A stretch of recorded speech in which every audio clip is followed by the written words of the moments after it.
So about 2 weeks ago, I picked a load of olives from our olive trees, probably about 2 buckets worth.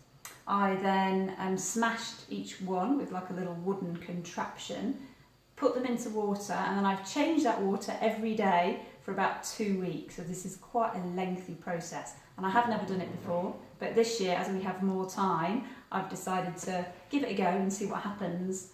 So now comes the process. It's taking the acidity out, and they're kind of not sweet, but they're semi-sweet. So I've bottled them today, sterilised the bottles, and then I've done a typically local recipe, which is then adding various seasonings. So we've got in here smashed garlic, some bay leaves, some fennel, some dried pepper, lemon, orange, salt, oregano, thyme, and then I've done 1/3 apple vinegar, and then I'm going to fill up the rest with water, and then I'm going to give them a shake, put the lid on obviously first, give them a shake, and then put them away in the storeroom for probably about 9 days, and then they should be good to eat, and hopefully they taste delicious.